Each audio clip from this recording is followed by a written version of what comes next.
Hello, my name's Mike and I'm going to be giving you some general advice and then a few more specific pieces of advice on how to hopefully pass your C1 CertAcles writing exam.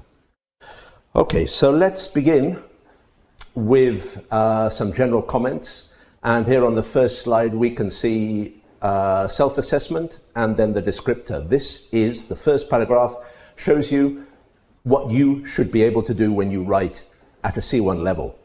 And we can see the more important expressions where we have clear, well-structured text, expressing points of view at some length. So now we're at a C1 level. So of course it should be very clear to read. That's essential at any level, but C1 is very essential. Well-structured. It should be coherent. It should be easy to follow. There should be linkers, which we shall talk about as well, because we always like there to be linkers within the paragraphs and linking from paragraph to paragraph, so it's easy to read. And you should be able to express yourself at some length, not just write short sentences, but you should be able to write something more complex. It says I can write about complex subjects, there we have it, in a letter, an essay, or a report. These are three examples of types of writing. You could have proposals, you could have a review, you could have an article. We're going to be looking at these as well. And at C1 level, of course, they expect something, as I said, more complex in terms of grammar, in terms of vocabulary, but also in terms of subject matter. Then it says underlining what I consider to be the salient issues. So what you consider to be the most significant issue within the question, you have to underline it. That is to say, you have to make it very clear that this is the real point, the crux of the piece of writing. And the last part talks about style. Okay, if you're writing formally, it has to be formal. If you're writing an article which is personal, but it's sort of more or less semi-formal, then you have to change your style of writing. Okay. Then we have the bottom paragraph, the descriptor. This is what the common European framework of reference expects you to write. Again, we have some of the same words: clear, well-structured, complex, underlining the relevant salient issues. This is word for word. You have to expand and support at some length. This is really emphasizing the fact that you shouldn't write simple, single points. You have to expand on anything you say, and you have to support points of view with subsidiary points, reasons, and relevant examples. So you should never give a point of view without backing it up. That's obvious. You should never do that. You have to back it up, giving examples and giving reasons.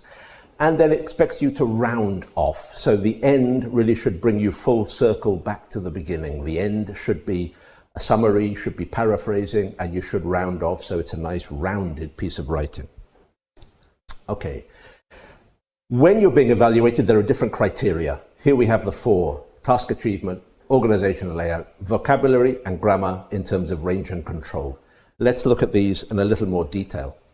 The task achievement, again, some of these words are repeated, but in this way you will realize how important they are. The task achievement, again, clear, detailed, well-structured and developed. Okay, we have to describe in some of these pieces of writing. Imaginative, it depends on the piece of writing, but you may have to invent maybe some statistics or opinions. Okay, you can invent things. You're being tested on your level of English expression, not on your opinion or anything, okay? It has to be assured, personal and natural, appropriate to the reader in mind. This is important, we will come back to this. It can be relevant, okay? If you're asked a question about one topic, don't go off topic. Don't make any significant omissions. So if you have to cover 4 points, cover 4 points equally. Register and style are generally consistent and appropriate. I have mentioned this before. If you're writing formally, it has to be formal. If you're writing more personal style, it has to be more personal. Task achievement also takes into account, and it's obvious, but we have to mention it, that you write the number of words that is stipulated. Okay, you write exactly what they expect you to write. You have a certain range. We'll see that in a moment, but that's another thing to take into account. The second point is organization. I mentioned it before. Don't try anything too original in an exam, okay? It has to be well organized, easy to read, introduction, body, conclusion, okay? Within that, we use connectors, but again, we've got the word clear, we've got well structured, we've got supporting points of view with relevant examples and rounding off. Again, this repeats itself, but it shows you how important it is to write something that flows from beginning to end and that comes full circle. The next 2 points are the vocabulary and grammar, range and control. Okay, a good piece of advice, whether I'm referring to the written exam as in this case or the oral exam, is you should try and show what you know. Don't play it safe. So in the vocabulary, we talk about a good command of broad lexical repertoire. Don't use simple B1, B2 words. No, it's C1. Try and show what you know. You may have some lapse. You may not remember a word, but you could paraphrase with little obvious avoidance strategies so you can get out of any problem you may be in.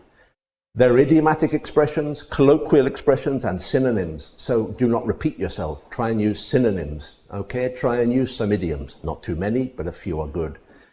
The bottom, the last sentence, high lexical accuracy. We have to be as accurate as possible, but they do permit occasional minor slips that do not confuse meaning.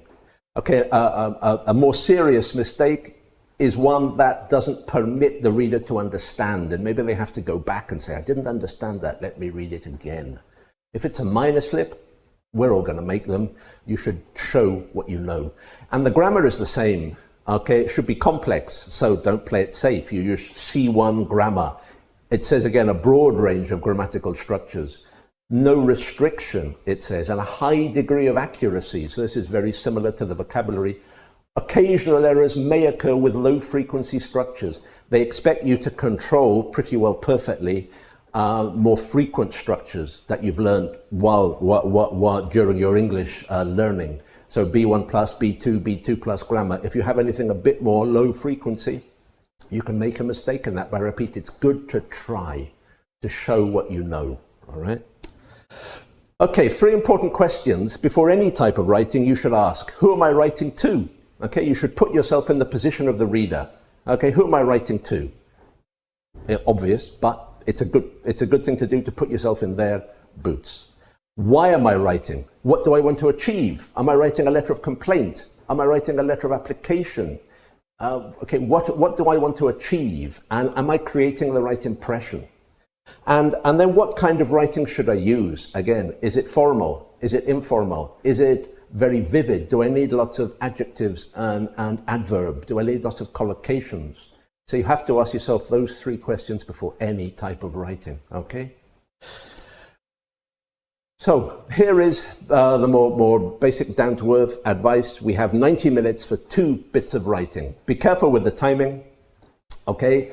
Don't spend too long on the first piece of writing. You have 90 minutes for 2, and it all has to be on the answer paper before the end of the test, okay? You've got no extra time, so be well aware of the time.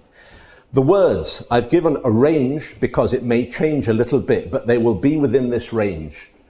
Task 1, 2 to 350 words per task, okay, 2 to 350 words, per task, and 450 to 600 in total. So again, they could move within this range, both tasks, but they will both be in the range of 2 to 350, and then in total it will be between 450 and 600 words. It may move a little, but they will be within those parameters. You have the possible task types we're going to be looking at a little. Okay, here you have them: report, proposal, review article, for and against essay, and a formal letter.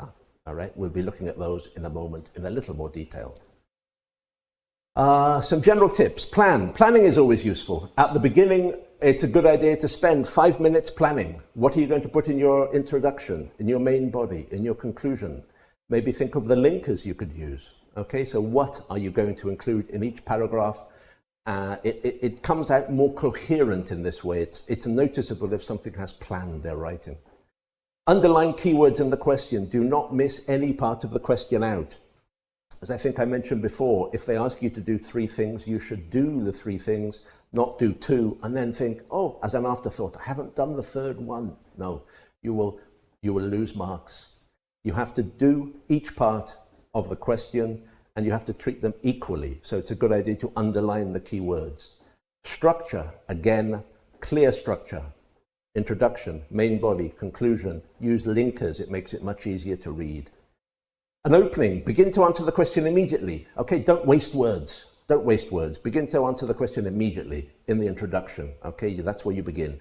And in the conclusion, do not merely repeat what you've just said. You should paraphrase. Okay, the conclusion should not add anything new. You should simply paraphrase or summarize what you have said in the previous paragraphs. Okay, but using different words. Do not repeat.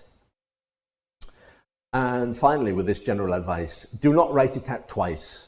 Okay, many times I've seen people writing it out, a rough version, and then trying to write it out again, and they don't have time, and it won't be corrected. So if you write it, if you make a mistake, cross it out and carry on. Make it very legible, highly legible, of course, but do not write a piece out twice because you may not have time to finish. Which links to the next part, manage your time properly. Do not spend too long in the first piece. Okay, you've got 90 minutes to do 2, and it's good to leave time to check everything. So do not spend too long on the first piece of writing.